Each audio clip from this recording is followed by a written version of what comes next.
Welcome back to the Auerbach Report, episode 14. A little hiatus, a little week off. We had some scheduling conflicts. Then Jamie got sick, and then Jamie's healthy this week, but alas, he remains ducking us. DNP coach's decision. DNP coach's decision. I told him not to bother lacing him up tonight. The show must go on. We're not going to recap all 7 games since our last episode. Nobody wants to talk about the Spurs game again. Although, I mean, we could talk about the Cornet start and the Cornet tribute video, I guess, at some point. But anyway, I'm with Jack. Jack, how's it going? Doing good. Always good when it's a Wednesday and they win.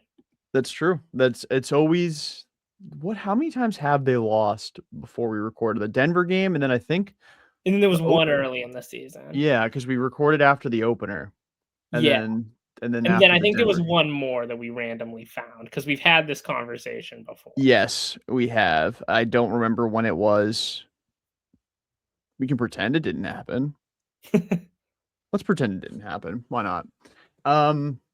But yeah, so yeah, they won tonight. So we're back in the winning ways on a Wednesday. We actually would have recorded after they had lost last Wednesday, or they lost last Tuesday to Indiana. So we skipped one as well. That's true. And that was gross. That was gross. But the Celtics are 27-16 through 43 games this season. So we're past the halfway mark. We'll talk about the games a little bit more on like a surface level. We'll talk about, kind of some first half. I don't want to call them superlatives, but we'll talk a little bit about, big surprises, both positive, negative. Obviously, there's deadline discourse coming. And then, what looms large is the potential availability of Jayson Tatum coming down the road. Let's just talk about Tatum first. Why not? Because we don't get to talk about him when we talk about these games. And that makes me very sad. But every single time a workout video of his pops up on my timeline, I watch it like it's a movie I've been camped outside the theater for. Yeah, how does he look to you in these videos? Really good. And I mean, I think, clearly he wouldn't be having like the media there to the extent media have been there at these things. Like if the wheels weren't really in motion, like I don't know how soon, but I think it is sooner than later. Like, I think he's going to beat that birthday projection, if I'm being honest at this point. The way things are trending, it's like, and he's obviously going to be worked back in slowly. He's going to be on severe minutes restrictions. He's not going to play in back-to-backs. He might not even start off the rip. He'll probably start that first game, just especially if it's at TD Garden, to like have that eruption. Oh, his first game back will be at home. That's 100% a fact. They did it with Porzingis. They'll definitely do it with Tatum. Yeah, it will be at home, and but he's not going to play starters minutes, and he's still not going to be like the guy by any means. When Tatum's back for most of this season, like Jaylen is still going to, lead this team in shot attempts and in usage rate, most likely, at least for the very beginning of it. Maybe, by the time we hit the playoffs, it starts to even out again. But for, whatever this is Jaylen's year to do what he wants. And so far, so good. But Tatum looks great. He's moving well, and obviously it's not game speed. You're not seeing it against other, elite athletes, but he looks really good. Yeah, he looks fantastic. If you didn't know it, you wouldn't be able to tell that he's coming back from an Achilles injury. You may be looking along the lines of like an ankle sprain, and he's like starting to get his workouts in and whatnot. But he looks good, and he has for a while. It's just now we're finally seeing him actually work out in like a one-on-one setting. Like he's, doing stuff off the dribble. He's dunking. He's cutting. It's like it's not 100%. Like you said, it's not game speed, but these videos that come out, man, they're fueling me. Like it's like I'm riding the high of the Patriots postseason run right now, and then it's like Tatum videos on top of it, and it's like I'm just mad that I can't go to Denver because I've been to both playoff games and they've won, and it's like I really wish I could get out there on Sunday. They're not letting people that are outside of the Denver market actually buy tickets, which is infuriating. I wouldn't be going anyway. I wouldn't either, but I'd be lying if I said I didn't check out prices just to see. $800 was the cheapest one I could find, and I'm like, yeah, no, I'd be sitting, it'd be snowing in my seat and not on the field. How high up I'd be sitting in Denver to watch that game for $800 plus travel plus housing. Not fun, but anyway, yeah, I'm like one positive Boston sports moment away from like going full blown mass hole. And it's nice to see that they're just playing. wait till that Jake DeBrusk reunion hits. Please tell me you don't think that's going to happen. Does this, I'm hearing actual talk there, and it's like I don't think anybody wants that less than Jake DeBrusk. That man wanted, like, when Peyton Pritchard requested a trade, it was like a please play me or get rid of me so I can play kind of ultimatum he gave the organization. Jake DeBrusk asked to be traded, got an extension, and then I still don't think he ever really wanted to remain a Bruin. I think he was kind of always hoping that he was going to get traded. And then, obviously he left the first real opportunity he could. If he came back to Boston, he might retire. Like, in all seriousness. But yeah, I don't think that would constitute as I'm going to go full mass hole move. But hey. But speaking of Boston sports moves, did you see Ranger Suarez was at the game tonight? I did, and yeah, sitting courtside with Scott Boras because he had the press conference today. But it's exciting. Not that this is a Sox pod, but I was I've made my feelings very clear. Big Ranger Suarez guy, very excited to see what he brings this year. No cross-up gate with him too. So even though he's not the top lefty on the market, was the top lefty as far as my exactly, and on my wish list. And obviously we don't know what it will look like, but that's definitely impacting his market for Valdez. Like there's no doubt in my mind that that's a reason why he is still sitting unemployed. Yeah, not that he will remain that way, but there are definitely teams that probably were interested, and then once they saw that happen, we're like, nah, we're good. He's 100% going back to Houston on like a 1-year deal. I think he's like fully in rehab my image mode right now, where he's going to have to go be on his best behavior for a full season and retest the market after a lockout. Poor guy. Maybe don't fire a 95-mile-an-hour fastball into your catcher's chest and you don't recommend. get a job. Would not recommend. Another thing I wouldn't recommend. What? The Brooklyn Nets scoring 66 points in an NBA game tonight. Yeah, who are they playing? They're playing the Knicks, right? Yep, they lost 120-66. Oh, cool. So that bodes well for the Celtics game on Friday.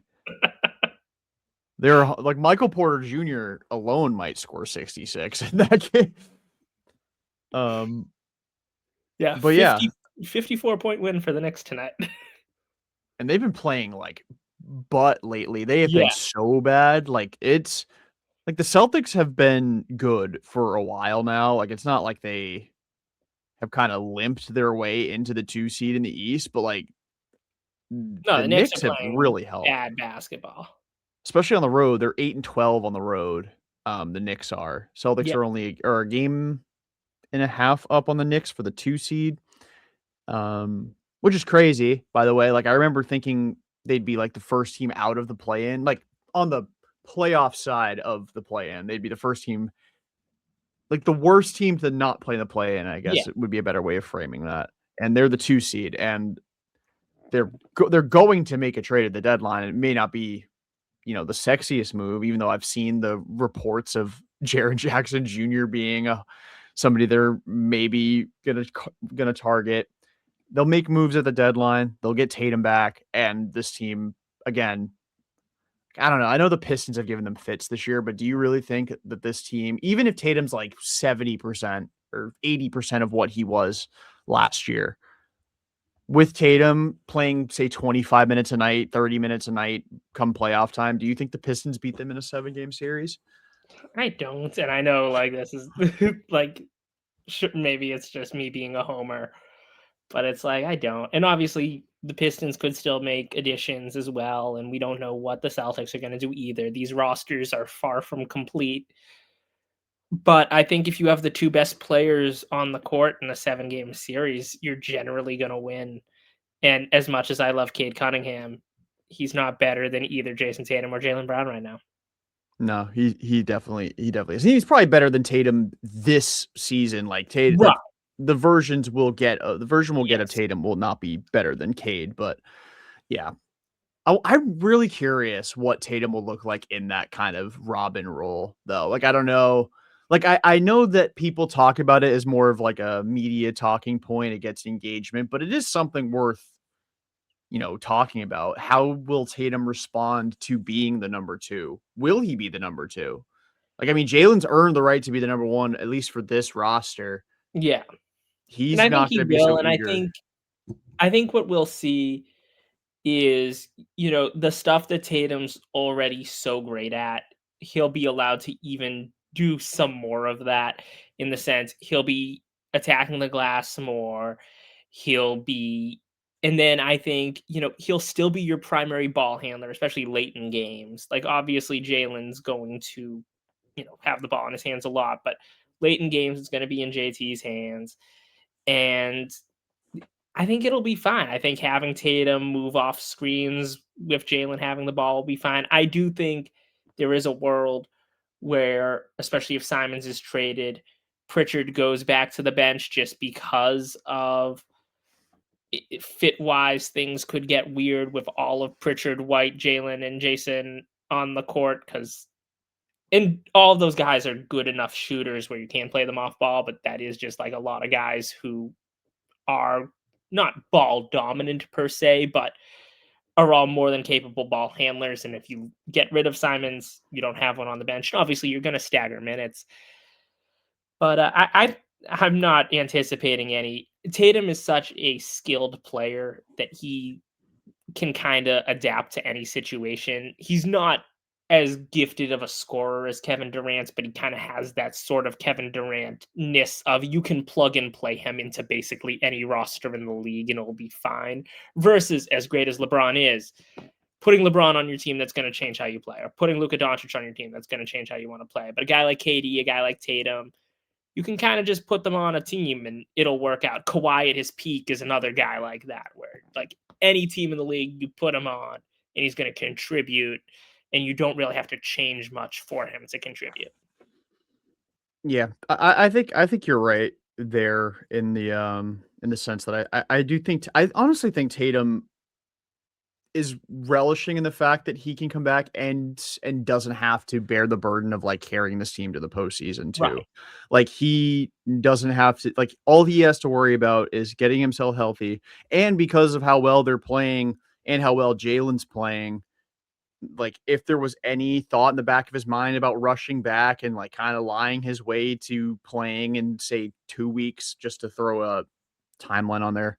Um, the way they're playing, the way Jalen's playing, I think he can be a little bit safer, still being ambitious and maybe not coming back in March, but coming back in like mid to late February, like right after the All-Star break is kind of where I'm now starting to think Yeah. he'll debut because it gives him enough time to have his load management games, have his, and kind of gradually build up his minutes so that way when the playoffs come, he can play somewhere in the neighborhood of like 30 to 32 minutes a game. Like he won't be playing 40, he won't be getting Tom Thibodeau out there, but he will definitely be playing I starter wonder if minutes. I wonder if all those guys who, and obviously there's conflicting reports about the Knicks or Thibodeau and, the relationships and stuff. I wonder if they yearn to play 45 minutes a game for Tibbs, given the current situation in New York. It's crazy. The Celtics in a gap year where they shed a ton of payroll, like the guys they brought in the offseason, it was like, yeah, some of these guys are flippable. Like Simons is a guy that will come in, score a ton of points. They'll trade him for draft picks or, controllable assets. And they're better than the all-in Knicks. Yeah. What a cursed franchise. And I don't even know really what I mean, other than not giving up a million firsts for Mikal Bridges. what they really could have done differently. Because I mean, it's not like Mikhail's bad. It's just 5 firsts for him is a little nutty, especially considering Trae Young cost CJ McCollum. Yeah, and like I obviously no idea. At this time of year, you're going to hear every player.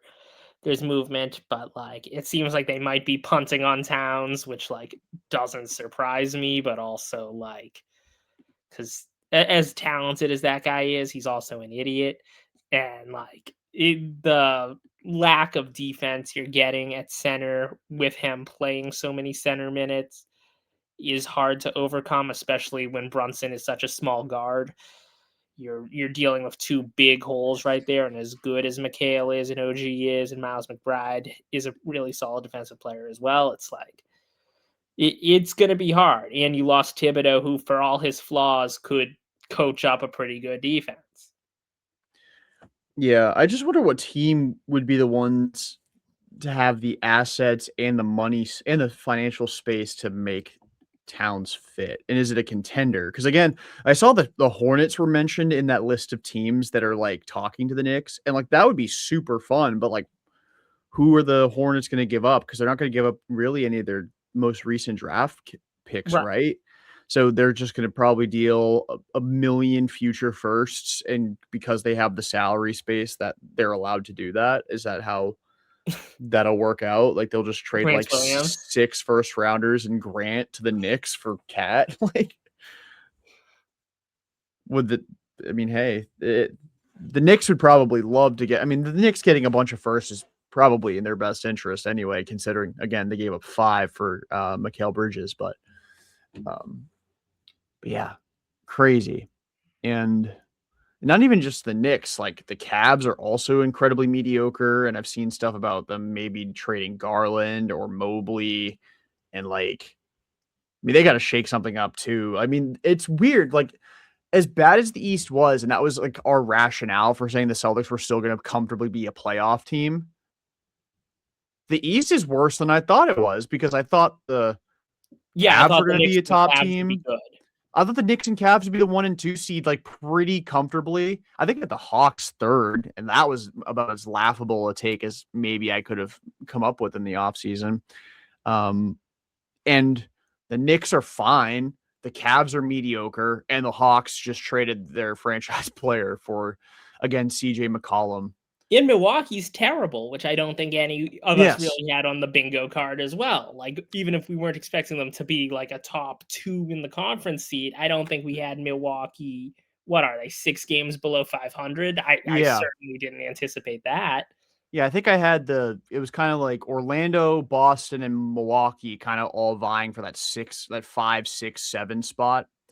You could kind of throw whatever team in whatever spot you wanted to. And then like the Magic are the 7 seed, the Heat are mediocre as they've often been. The Bulls are right where they need to be in the 9 seed, where they are all the time. And then the Bucks aren't even in a playoff spot right now. Although I will say, back to the Cat discussion, the Hornets are only a few games out of a play-in spot. So like they might be really motivated to get Cat in the building, because I mean that's, again, or the Wizards could add Cat and shut him down for the season too, and have the most devious tank of all time. But next year be like the 5 seed in the East. Yeah. They've got Trey, Cat, and DeBonster or Boozer and Sar. Ridiculous. That if the NBA rewarded that level of tanking, I'd be disgusted. I'd probably not watch next year. That'd be brutal. But yeah, I mean, there's our Eastern Conference outlook. I do want to talk about Luke's tribute video, because I don't know if I said it on the show or if I just said it in our group chat, but I mentioned something to the effect of, I hope his tribute video features like no basketball highlights. And then it actually featured like maybe 3 dunks, a couple of cellies, and then like him on the dunk. It had 1 block. I remember. And one block shot, a few sellies, a couple dunks, him on the duck boat, and then it was just like media sound bites. And that was the most Luke Cornett tribute video of all time. I absolutely loved it. And I love that he got to start. I know that Wemby wasn't starting as he's coming back from injury, but like him getting the start, him getting the tribute video in the fashion in which he did was just beautiful. Well done. Yeah, I've got nothing to add because it was beautiful. Almost brought a tear to my eye. It looked like it almost brought a tear to his eye as well. He will be a Celtic again. It's going to happen. There's no way he doesn't return to Boston at some point. In some capacity. But yeah. Celtics ended up losing that game, but I feel like we kind of all or I don't remember if you predicted that they'd win that game I or was kind not. of like, you know I think what? I think you went homer and said they were going to win them all even though you Yeah, didn't feel confident. yeah, and that was obviously the game that I had issues with. Like, I thought they were going to win the Toronto game, which they did, and I thought they were going to win the Indiana game, and was shocked they didn't. Granted, JB didn't play, but which I obviously didn't know at the time. Yeah. But yeah, I didn't feel great about that San Antonio game, but I'm like, yeah, Wemby's on a minutes restriction. Maybe at TD they can pull it out, and Almost did. they almost did. So, you know, it is what it is. They got outplayed in the fourth quarter and got some kind of inefficient stuff from Pritchard, and White was chucking. So it just wasn't their night. This reminds me, like watching that game reminded me a lot of those like Celtics Rockets battles when Harden was there before they brought in Russ. So like the punk rock Celtics era to like first year of Kyrie. That stretch of play, every time the Celtics play the Rockets, I'm like, I need this to be the finals because I mean, my life would end during that series, regardless of the outcome. But I just feel like they'd be such a great series. And I feel similarly about Celtic Spurs, especially with Tatum back. I think that series would go the distance. And I think the NBA could really benefit from like two big market. I mean, is San Antonio really a big market? I mean, they are in the sense that like how respected they are in the Yeah, they're basketball kind of world. treated like they're like kind of outside of the top big markets, but they're also certainly not a small market. Yeah. Like the Rockets are the bigger market in Texas. Yeah. Even you could argue the Mavericks too, although maybe not as much because Cuban's not involved, Yeah. But two at least historic franchises going toe to toe. I mean, last year's finals I thought was great with Indy versus OKC, but let's get a return to some historic franchises. Maybe I'm getting greedy because the Pats are Jarrett Stidham masterclass away from a Super Bowl right now. But I would love to see that finals matchup. I think that'd be a fantastic series. Yes, but counterpoint, have you considered a Drew Holiday revenge series against the Portland Trailblazers? I would feel very confident winning that series. They could win the play-in and run the whole thing. Imagine And a Cinderella run for the Portland Trailblazers after they trade for Cat. Drew Holiday would hate Cat. Like that I know for sure. Drew Without Holiday question. would not be happy playing with Cat. Yeah, he would hate it. He would absolutely hate it. But yeah, I mean, the Celtics ended up going 1-2 in that 3-game stretch. We can move on from there. And talk about these few games, these last 4 that we would be talking about solely these 4 games had we recorded last week. But again, I don't want to talk about these games like go and recap them. But Anthony Simons dropping 39 points against the Miami Heat made me feel something. It did, and especially because they got off to such a flat start in that game. I forget exactly what they were down at early in that game, but it was like around 20, give or take, at a point in the first quarter. And the fact that they were able to then win a close game, dominate the fourth quarter, and have Simons have definitively his best game as a Celtic on the road in Miami, that sort of performance. It was great to see. And, you know, you hope to see more. And obviously, I'm not saying he's going to put up 39 points consistently, but that confidence and that ability to take over a game off the bench, if that wants to show itself as much as possible, either as a trade piece or as a guy who's a contributor on a playoff run. Yeah, that game was awesome. What did he make, like 9 threes in the game? Something like that. He was Yeah. fantastic. And he's been really good in the 2026 portion of the season anyway, and like really the tail end of Big even 2025 as year guy. well. Big even year guy, and he, got some practice in at the end of 2025. He's really starting to settle into his role, although he didn't really do much tonight, but it is what it Didn't need is. to. Didn't have to, yeah. It was Indiana, but he's been awesome. And I'm not going to do my like straddling the fence and every other episode talk about trading him or building around him. Not building around him, but having him part of the future of this team. But it does, you see him have a game like that, and like Tatum loves those guys who can just be like a microwave off the bench. Like he's loved Pritchard for forever, and obviously Brogdon. The Celtics are usually at their best when they have somebody on as their sixth man that can light up the box score from a scoring standpoint. So it makes you wonder about if Simons actually has a place here for the entirety of the season. And then if he does, what does that mean for the rest of the roster? And like if you're going to keep him around for the full season, I have a hard time seeing them not trying to extend him. Yeah. But who knows? I guess maybe you see where you're at the deadline. I don't know when, like, because I know that there's like extension windows in the NBA. Like they can extend certain guys up to a certain point, Yeah. and then they can't. I don't know what the situation is with Simons, but I feel like if it's past the deadline, if the extension date is past the deadline, just see if they can move him, and if they can't move him, then extend him. Because I don't know, like he's a good player. He is. So there is no deadline for this on this contract, so they can extend him at any point. Perfect. So yeah, I mean, I guess you see what's available. If you can get Zubats for Simons and a couple draft picks, you do that. And if you can't, if another team beats you, because I mean, honestly, like that's another thing that we don't think about when we make these trades is, somebody else could probably offer more. Especially to a team like the Clippers. Like, do they really want expiring Anthony Simons and 2 draft picks when they can get maybe 4 draft picks from another team?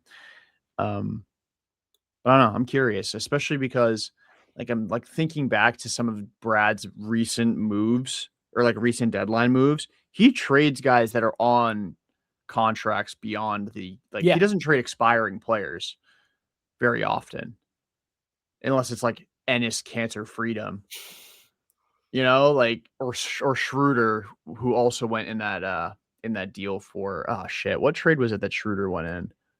He just got traded to Houston with Ennis, right? That was it was Tice. Yeah, yeah. Tice. So I miss Daniel Tice 1.0, and I don't miss Daniel Tice 2.0. I loved Daniel Tice 2.0 for like 5 minutes. They weren't 5 consecutive minutes. They were like seconds, like a smattering of seconds across his entire second tenure here. He was just fat when he came back. And like it's a shame because I really liked Tice in his first time with the Celtics. Like I thought he was a very undervalued player at that point. And, the war on Tice. That man could not. That man got called for so many bullshit fouls in his Celtics career. I have no idea if that continued everywhere else. Yeah, probably did. I wasn't really watching his whistle, but wasn't watching his whistle when he played for the Bulls and the Pelicans. Yeah. Call me a fake fan, but you just. No, I'm not gonna make the joke that came to my head. I won't do it. But yeah. But it does make you wonder what the Celtics end up doing, because again, Brad doesn't trade a whole lot of expiring deals, but like as far as guys that are locked up beyond the year, like it's Shireman, Walsh, Hauser, Derek White.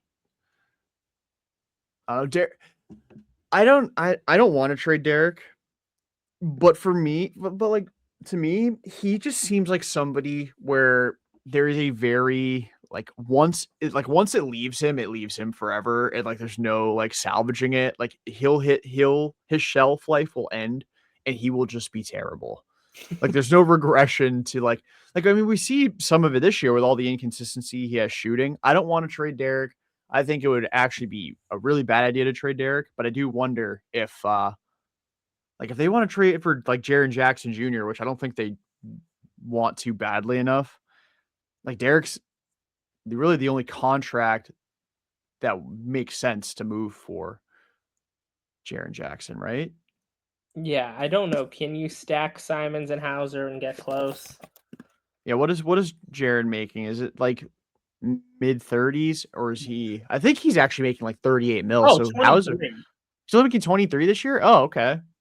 Oh yeah, so that's actually very easy. If it's Interesting. So you can just trade Simons for him. I similar to Zubats. I don't know why the Grizzlies would trade for an expiring Anthony Simons and a couple picks, but maybe never they're know. big Anthony guys. Maybe they want a point guard that can shoot and then Anthony not. Hardaway coaches in the area, so they could have a double Anthony thing going on. They're gonna call him Penny Simons.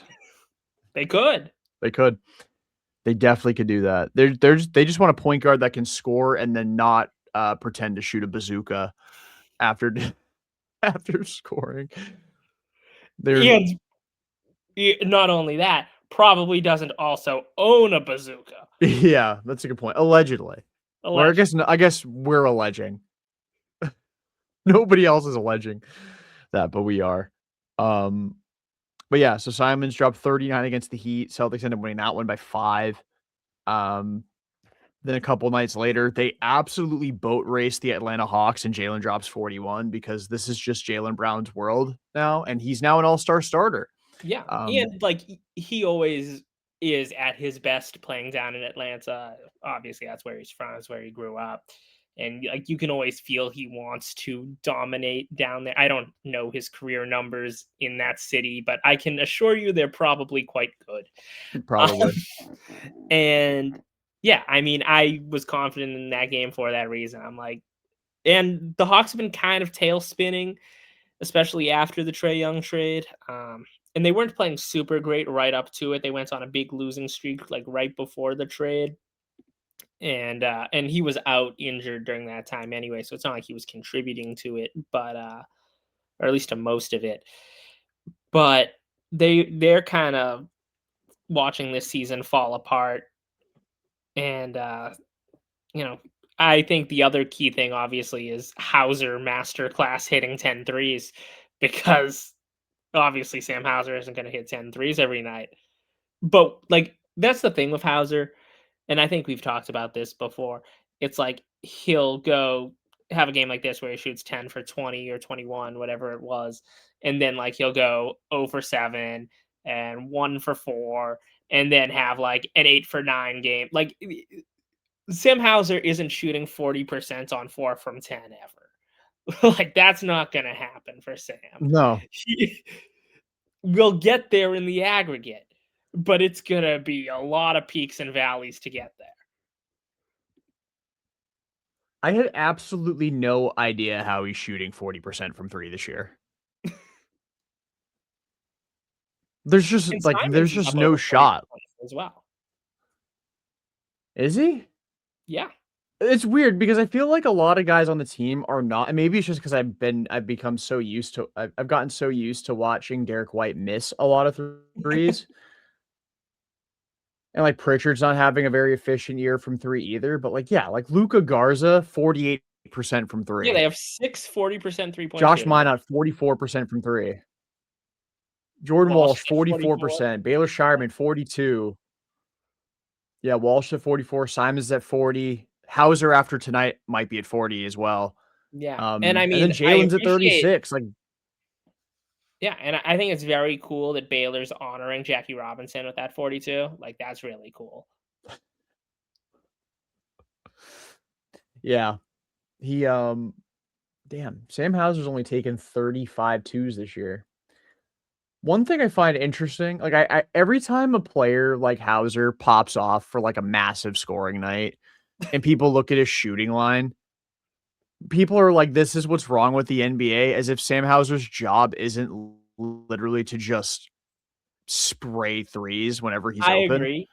But it's also really funny when you see a player who's shooting 41 from the field and 40 from 3. Like, Sam Hauser's stat line is so dumb. Yeah, entering play tonight, he had taken 301 shots this year, and 266 of them were threes. Yeah. But, He's only like, taken how 10 do you free have a throws this year. yeah, like, generally, like, if a guy's shooting 40% from 3, their efficiency is gonna be really good. But Sam Hauser, it's that's the only shot he's taking. So, technically, his efficiency is good, but legally, it's bad.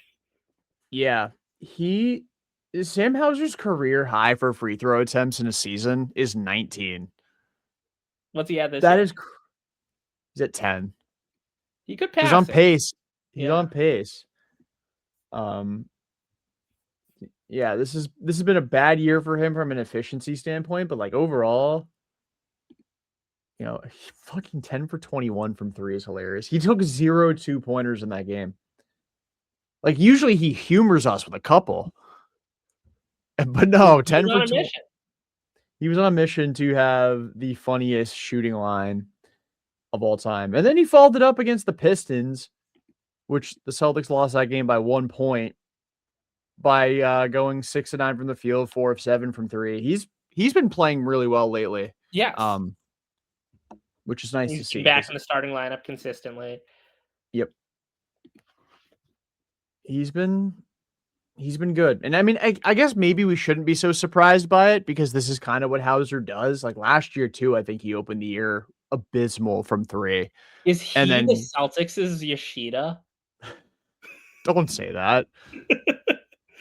Don't say that. The Celtics haven't been like proactively trying to trade him, have they? I mean, he's No, just but like I just mean in terms of, like, you're, like, really stressed out the first month of the season going, "Oh god, this guy sucks." And then, like, he gets really good. yeah, then he's like he's white hot for like the next 6 weeks and you look at his numbers, you're like, "Oh, he's actually like is he great? No, but like that's pretty good. Pretty good." Yeah.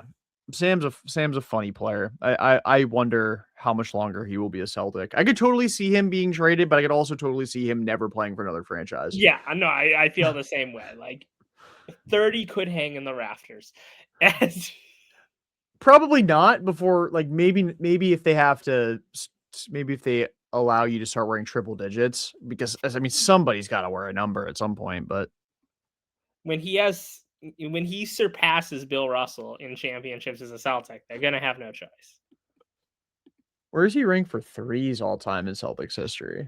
He's got to be up there. I mean, just from the sheer Yeah. fact that that's all he does is shoot them. I mean, I know he's nowhere near Tatum. Like I heard tonight, it was like his 55th game or so, or 45th game of his career where he made at least 5 threes.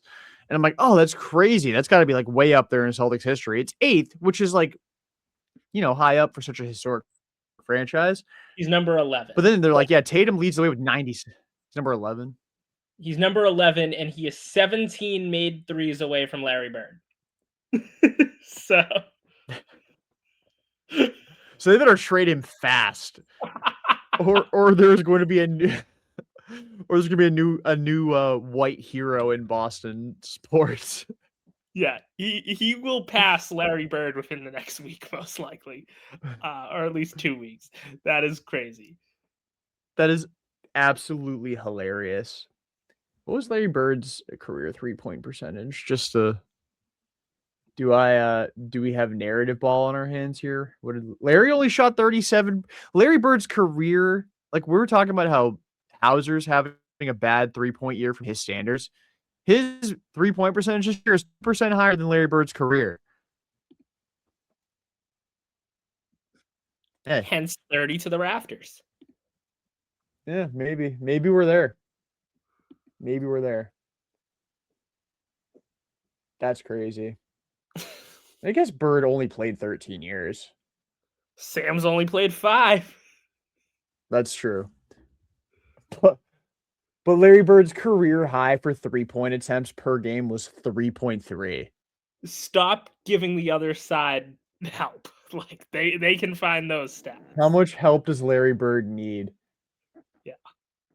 Larry Bird was in GOAT conversations, and now he's in Hauser convos. Life comes at you quick. We're 2 weeks away from debating if Sam Hauser's the best white guy to ever play for the Celtics. That's crazy. He's got to have more threes than Kuz, obviously. Was a 3-point shot even a thing when Kuzi played? Yeah, so he's already higher up than Kuz. He's definitely higher up than Havlicek. Pritchard's the best white guy in Celtics history. If our only metric is 3-pointers made, yes. Okay. I mean, we do live in the Missoula era, so I think that should be the barometer for which we judge our Celtics. It's kind of crazy Antoine is still fourth, which like I guess makes sense because of like that's when threes started to become a thing, but like when you see like Marcus Smart, Ray Allen, and Derek White is the three behind him, it's kind of crazy none of those guys actually made more threes here than Antoine. But I know Antoine obviously played as a Celtic longer than any of those guys, besides probably Smart. That sounds right. Antoine was a Celtic for what, like 8 years, 9 years? Yeah, 8 years, and Smart 9. So, yeah, and then Ray was only here for 6. 5, yeah. 5, yeah.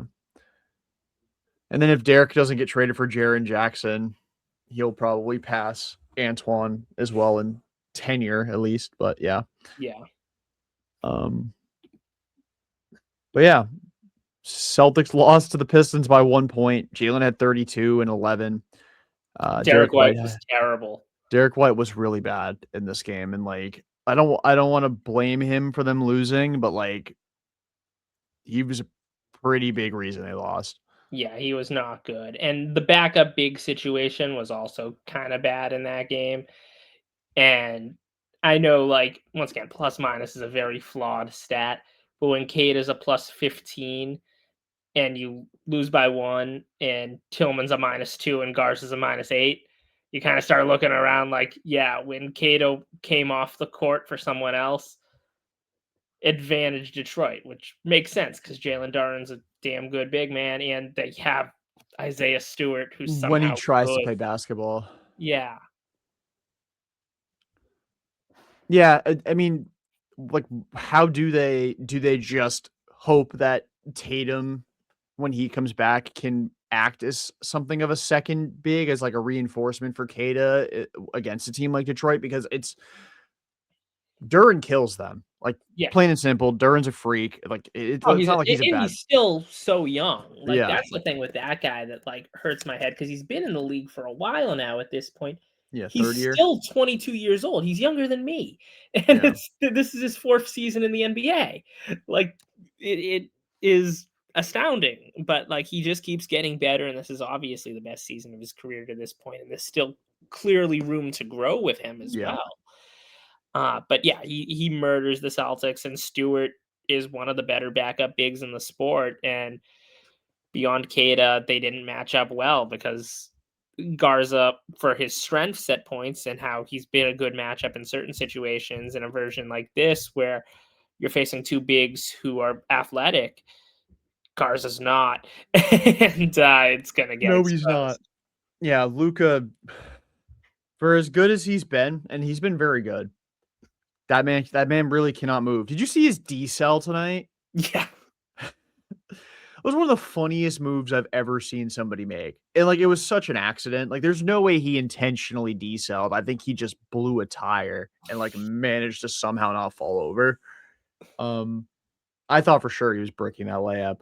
But yeah, like when I watch, like, it seems like to me, the biggest issue for the Celtics, other than nights that they don't make their threes, is nights where they face like really athletic bigs who get after it on the glass. And like, for some reason that hasn't killed them against Toronto, because like Pirtle usually kills them on the glass and he didn't.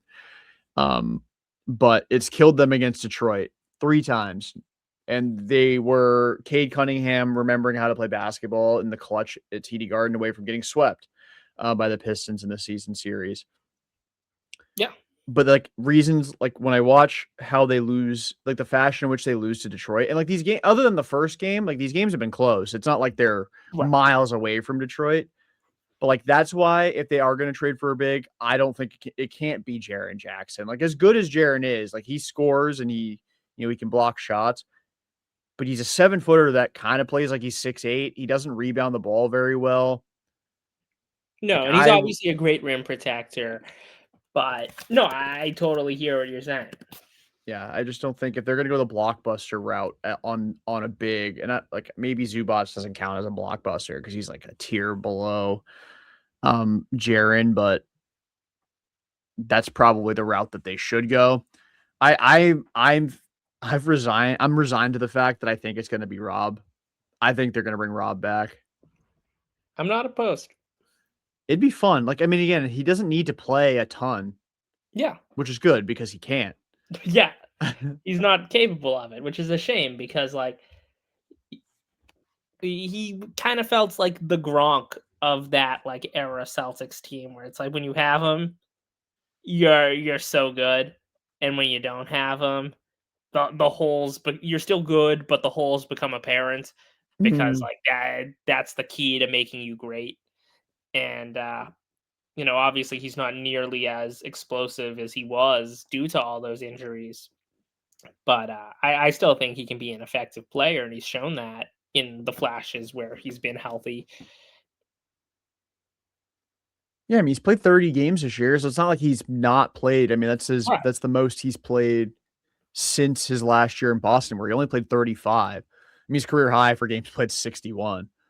I don't know. Like, I think if you're gonna get like Rob's playing 16 minutes a night in Portland, I don't think he needs to play that much in Boston. You trade for Rob, you get him back in the building. You've got the chemistry because so many of the guys that are here have played with him already, so they know him. Give me 12 minutes of Robert Williams some nights. And like you can keep Garza and he can play in other matchups. Like, on back-to-backs, Rob's not going to play because he, again, physically cannot play that many basketball games in a row. I don't know. I think it can work.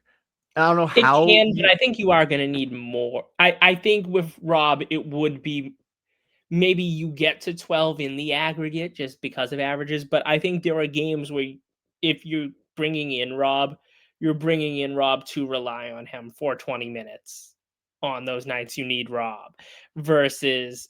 And then there might be a game where you either don't need him at all or like it'll just be a quick burst versus like short stints consistently, because I think if you're rotating him and Garza as functionally like you're 2A, 2B behind Keita, and I don't know how many minutes Garza is averaging this year, but I guess it's like 15, 16.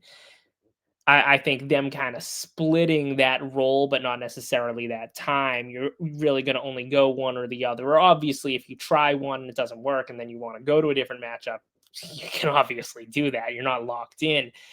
But I think it would be kind of playing matchups who's coming in for Keita between the two. Garza's playing 16 and a half. Yeah. A night, entering play tonight. So, but yeah, I mean, I don't even know what is Rob making this year? I feel like it's Is not that that. just a Hauser flip? If I Like, remember I'm trying to think correctly, of how they would make. I think he's making like 16, 13. 13, 13.2 is what he's making. Yeah, Hauser's So 10, so you would need to throw in something else. Hauser and Boucher. Shireman or Boucher, Tillman. Yeah, Boucher and Hauser works. Boucher, Hauser, and The 2 Blazers need a seconds. champion to instill that They'd be culture. getting 2. Yeah, exactly. They're gonna get a lot of culture out of this. They got the one who won it in Boston, and they got the one who won it in Canada. So they're going They're gonna be international. ready for their run to play the Celtics in the finals. Exactly. And what's the only thing better than a Drew Holiday revenge series against the Celtics in the finals is a Chris Boucher revenge series. He'll average 16 and 8, and I'll kill myself. It'll hurt so much worse than Caleb Martin. It'll be so much worse because it will be at the expense of a title. Like, I don't think they would have beaten Denver a few years ago if they lost to the Portland Trailblazers in the finals because Chris Boucher averaged 16 and 8 with, not to mention, probably 2.5 blocks.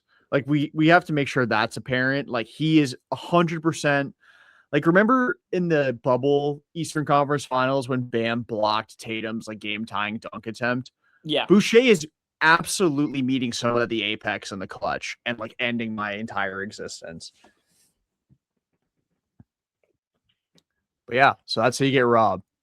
You bring back Rob, you improve the vibes, but at what cost? Only banner 19. And I miss Rob so much, though. I that'd be worth it for me. He was my favorite Celtic. No, he was awesome. I loved Rob. I would buy his jersey 100% immediately. Once he comes back, I really do think that's going to be what happens, though, because Brad Stevens is addicted to reacquiring Celtic centers. And no one's currently wearing 44, right?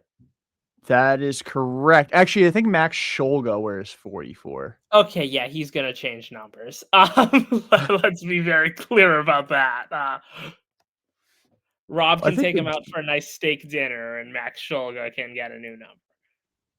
Well, I guess he doesn't have a number listed, but I thought I saw on ESPN on the roster. Yeah, on the ESPN roster, they call him 44. But he hasn't played. But are we even sure of that? He hasn't played.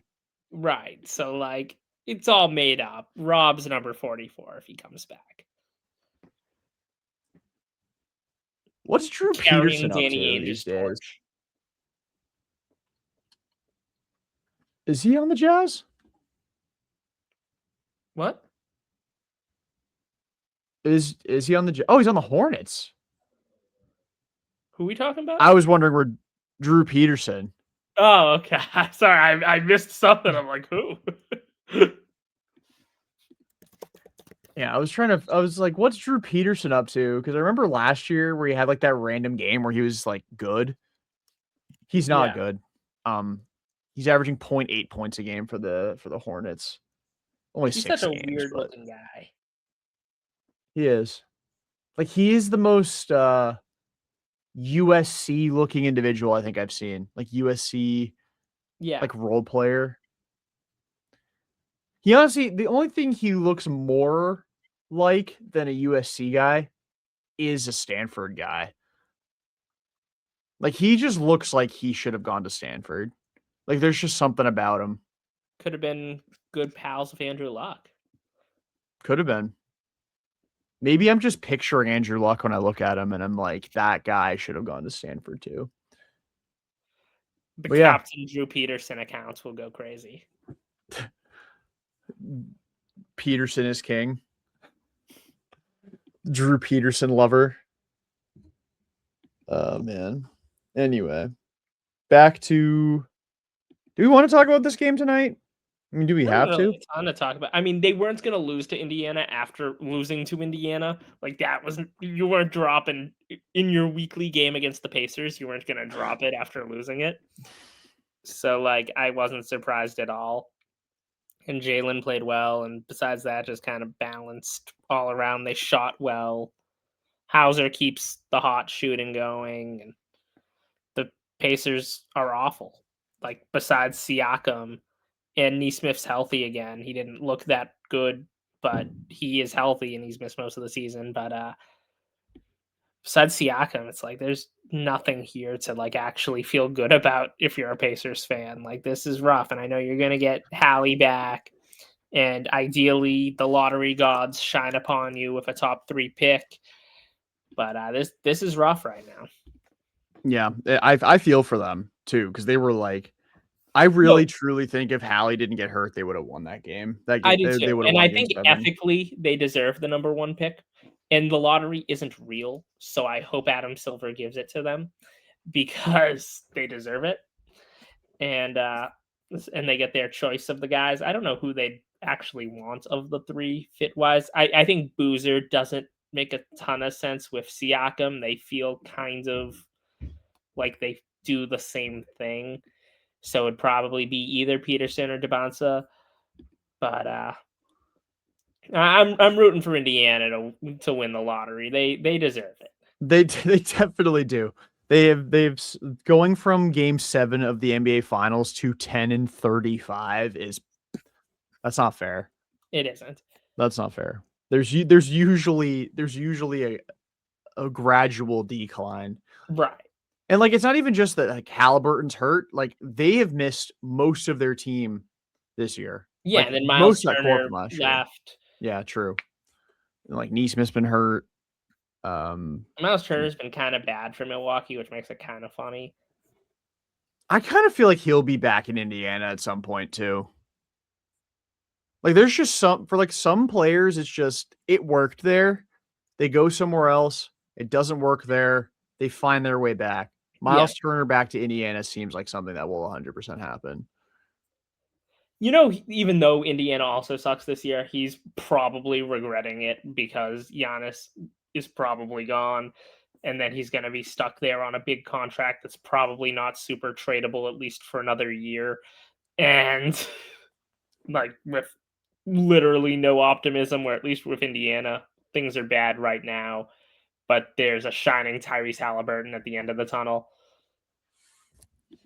What's his contract? Like, how much money is he making? Is he somebody the Celtics could trade for? He's making a lot, I think. Like, it's a little less than I thought. He's at 25. So he's another Simons guy. Well, he's a guy who Miles Turner's been traded to the Celtics every year of my life.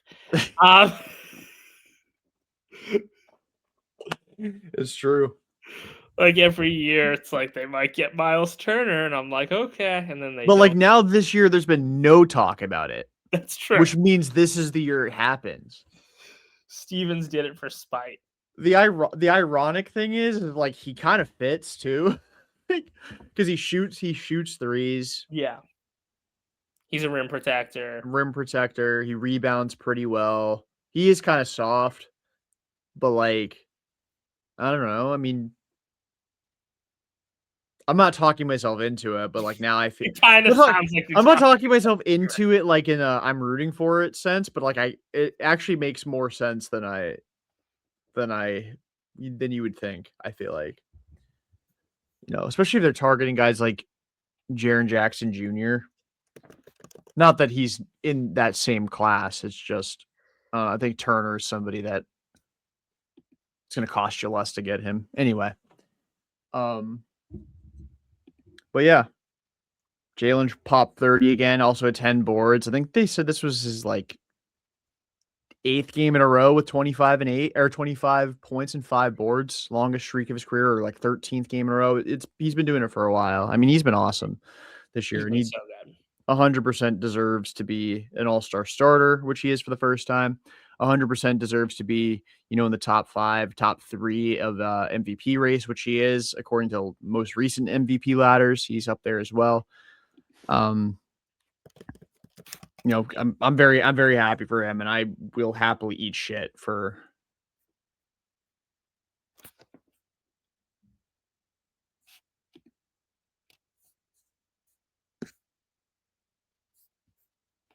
There was my nightly Wi-Fi moment. Anything else on these 7 games before we preview these next? Looks like 4 before we record again.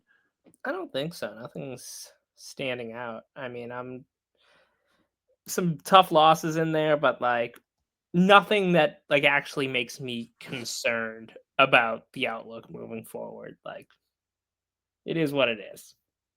Yeah, my last thought is I hate the 2-minute report. I do too. Like what do we do now? Nothing. It's just like, okay, oh yeah, so we messed up. We messed up and like directly impacted the outcome of a game. Sorry. It'll happen again. It will happen again. Like I'm not gonna promise you it won't happen again. It's gonna happen again. That pissed me off, but It is what it is. I mean, you're even without Jaylen, you're in a dogfight with the Pacers. Like, you let a bad team hang around, Right. you'll find yourself losing that game more often than not. But yeah, so we got Oh, 4 and game. also, Oh, go just ahead. before we should we talk, just because we haven't yet, about, and obviously this isn't a Celtics thing, but more of just a general NBA thing, the state of being in Golden State with Kaminga Gate, and now Jimmy Butler is dead. Oh yeah. And not only is Jimmy Butler dead, he died with 49ers players in attendance. Yeah. So like they are cursed as well. Um McCaffrey sacrificed everyone he could find to the injury demon except himself to stay healthy, which, I respect the hustle. I do too. He's been hurt enough in his career. He's earned the right to satanically ritual these guys out of their playing careers. And like for Jimmy, he's like 37 years old. Like that's not an injury that he could like super easily come back from and like No, not at all. actually be a good player again. Um that feels like the final nail in the coffin for the Warriors. Not that they should be looking to blow it up and like trade Steph and like give him a chance to go win a ring somewhere else before he retires, stuff like that. But like they should be looking to trade just about anybody on that team that's of value that's over the age of like 27 years old. So like Draymond needs to get the fuck out of there. Like Draymond should have been traded 3 years ago. Yeah. Like they won the title against the Celtics. I feel like that summer he should have been gone. It was like you could see it starting to slip away from Draymond Yeah. that series. And then you get into Jordan Poole Gate, and Yeah, he literally punched Jordan Poole the next training camp. right. And then Poole gets traded. Not that they should have kept him because he's freaking terrible anyway, but Draymond should be traded, I think. Kaminga, they need to literally just waive him at this point. Like if they don't like if they're not going to play him, they're just paying him a ton of money to just sit him there. Like why not just waive him? If nobody's going to trade for him. I think honestly, just because they hate him, which I kind of respect. I think it's funny Fair enough. to say we hate this guy and we know he wants to leave, but he's being such an asshole that we're just gonna make him sit here. Yeah, he's somebody that like I think is super talented, but he really has like main character syndrome, and it's like because he hadn't been playing, he hasn't really played at all in like a month, right? And then like somebody was out the other night, and so he would have finally gotten an opportunity to like really play and like play extended minutes, and he was like, my back hurts, so he didn't play. He Ben Simmons. He's like, my back hurts, I'm not gonna play tonight. Yeah, he played his first game since December yesterday and dropped 20 points, which I believe is a season high. And it's just this guy. He has like advanced Grant Williams syndrome, and like He's it's stage bad. 4 Grant Williams. Like he thinks he's a star player, and he's Jonathan Kaminga. He's the cum bucket. True. Oh, who is that? Who is that center that played for the Hornets that said he was the greatest player of all time? He averaged like 4 points a game. I don't I know remember. who you're talking about. He had some crazy dunks. He had blue hair. What was his name? I think his last name was Jones, but I can't remember his first name. Kai Jones. Kai Jones. Ugh. He has stage 1 Grant Williams. Yeah. Jonathan Kaminga's got stage 4 Grant Williams. Kai Jones is now playing in Turkey, so it could be a trade. He's playing in a country that Enes Kanter Freedom is not allowed to visit. So I mean, hey, he's got that going for him. If he comes back to America, that's the second one. Although, actually, no, Enes Kanter has basically become an alt-right grifter, so he's for better or worse welcomed here. Breaking that glass ceiling for NBA players everywhere. Yeah. Anyway, I just scratched my eye. now I'm gonna be miserable. Oh my god, I did the thing again where I closed the schedule before we actually preview the games. Give me a sec. Amateur. I do this. I only do this every episode, so it's okay. I feel like I've earned some grace because we didn't record last week, so I'm all out of whack. Anyway, I'm back. 4 games for the Celtics this week. I really did scratch the shit out of my eyes, so I don't know if you could tell that I'm like violently closing one of my eyes. 4 games this week for the Celtics. They got Friday against Brooklyn at 7:30 at Brooklyn. They got the Bulls in their rightful spot in the 9 seed on Saturday. Another back-to-back for the 400th time this season. Saturday night at 8 against the Bulls in Chicago. Monday, the return of Drew Holiday and maybe Chris Boucher to TD Garden. What will his tribute video look like? That's Monday at 8 that's on Peacock. Maybe Jordan Leandry will break his streak of not going to Celtics games because those are some cheap tickets I'm seeing right here. Yeah, and like Holiday's battling a calf thing, so I want to see him cleared before I purchase. Yeah. But And then I'm in the same boat. And then Wednesday's the return of KP to TD Garden. Who almost definitely will not be playing. No, because he has illnesses that refuse to go And away. his Achilles is acting up now, which that's on great. top of that. That's great. Maybe I'll double dip and go to both games. Just kidding, because we have to record next Wednesday. If Jamie doesn't duck us again. Maybe Coward. he's found a new Celtics podcast to join. I will throttle him. I will fight him. All right. Where are the Celtics at after these 4 games? You know, I really hate to just like keep being like, yeah, the Celtics are good and they're gonna win. But I look at this part of the schedule, I'm like, the Celtics are good and they're gonna win. It's like I understand winning both halves of a back to back is hard, but it's With the Brooklyn travel. Nets and it's the Chicago Bulls. Like, God willing, you win both halves of that. Especially the Nets dropped 66 points tonight in a full basketball game. Do not lose to them. And then They've the already Bulls, lost to them once. right? So let's not have that happen again. The Bulls are actually playing kind of decent ball as of late. They won 3 of Giddy their back? last 4.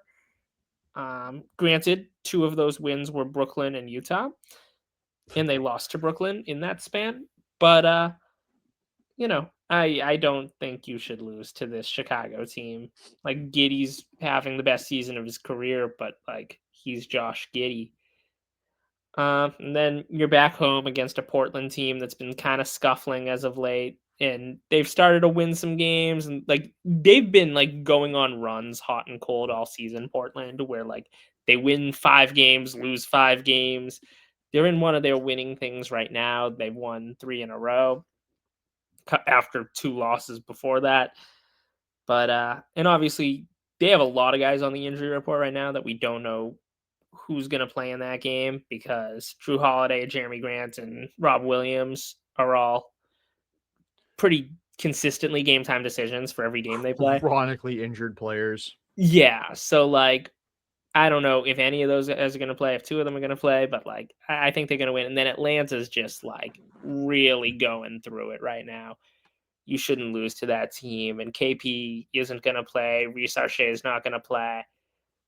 Not that Reece Archie is a game changer by any means, but I think you go 4-0 because you're facing one team with you're facing 0 teams with a winning record and no team better than an even 500. So like, please win these 4 games. Yeah, they get worse. They go 3-1. There's no way they go. I mean, they went what 4-3 in these last 7. They're 6-4 in their last 10, I think, or 7-3 in their last 10. So, yeah, what they've done this season is they've been about a 500 team against like the really good teams they've faced, and they've beat the crap out of the bad teams, and that's how they've kind of staked themselves to this 27-16 start. Yeah, I think it'll be more of the same. I think they'll go 4-0. And They'll be 31-16 when we record again. And that's crazy because, like, again, I thought they were going to win somewhere in the neighborhood of like 45 to 52 games, depending on like when Tatum comes back. And like now we're at the point where they might be pushing 40 when Tatum comes back. And that's and that's with Tatum coming back on an aggressive timeline. That's how good they've been playing this season. So, but yeah, I don't really see them. I don't see where they would have any issues unless they get like Denny Avdia legacy game, which is possible. I mean, he's a good player. He pops for like 50, which is known to happen. Like guys will just show up to TD Garden and be possessed by Michael Jordan and drop 50 to 60 points. Yeah, like, I've seen Avdia drop not that many, but I've seen him probably drop like a 30 piece at TD Garden. Yeah, I mean, I've seen like Santi Aldama kill the Celtics. I mean, we saw Yusuf Nurkic hit a game winner against the Celtics. Yeah, we saw Kevin Love matchup hunting demon. Poor Luka Garza. I'm amazed he didn't retire after that game. Either player, like Kevin Love goes out on top and Luka Garza retires at the bottom. Also, like, I know I sent it to you before we recorded. That post by Garza's dad was really weird. Yeah. It was really giving like he got traded, but then like he was playing tonight, so right. I don't know. I mean, I know we've been seeing there's been some weird shit going on in like basketball social media lately. Did you see that the Mitchell Robinson stuff where he was like posting like sad shit on I don't remember if it was his Instagram or his Facebook, actually, yeah. And it was like about a girl he'd been dating for like 8 days. Yeah. Like, I'm so happy the NBA has Mitchell Robinson, one of my favorite characters in this sport. He is definitely a character. I love that we have this guy who's like terrible at most of basketball, but really good at the rest of it. And like, there's just something refreshing about that. Too many guys are all around skilled these days. Or just terrible. Yeah, we need more guys who like can only do one thing. Yeah. And he really can only do one thing. Yeah. Like 95% of the time I see him get an offensive rebound. I don't see him even think about putting that back up. No interest in it. Because he might get fouled. Yeah. And then he might have to shoot free throws. You're right. You're so right. Lord knows he can't do that. Mammoth having a bad time right now, down 4-2. That's tragic. That's tragic. And not only are the Mammoth losing by 2, but the Bruins might bring back Jake DeBrusk. It's just all the vibes are bad now. When I saw that headline, and then it was like, yeah, the Bruins are known to be looking for a middle 6 forward with scoring potential, and DeBrusk lines up. I'm like, oh my god, can you imagine? I mean, they brought back Danton Heinen a few years ago, so like it's been known to happen. I mean, yeah, and Montgomery was on gone. I think if Montgomery was still the coach, like it would be at 0. But like I do think changing coach helps. Think DeBrusk is a big Marco Sturm guy.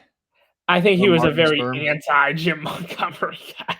But he also had beef with Butch Cassidy too, although so did like everybody, which was so crazy to me because like Bruce Cassidy was a good coach, and like there's a reason the Golden Knights are good too. Anyway, not a hockey podcast.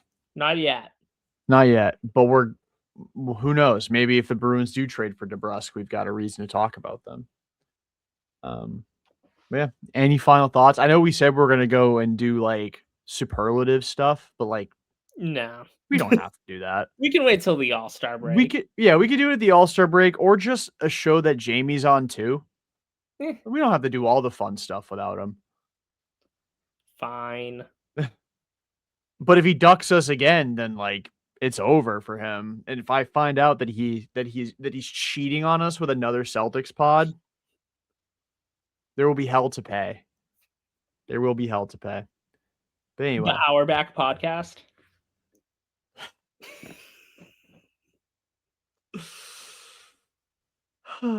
Yes, exactly that. But yeah, that'll do it for this edition of the Auerbach Report. Again, episode 14. For Jack, I am Jordan. Until next time, peace out and go see. We did it.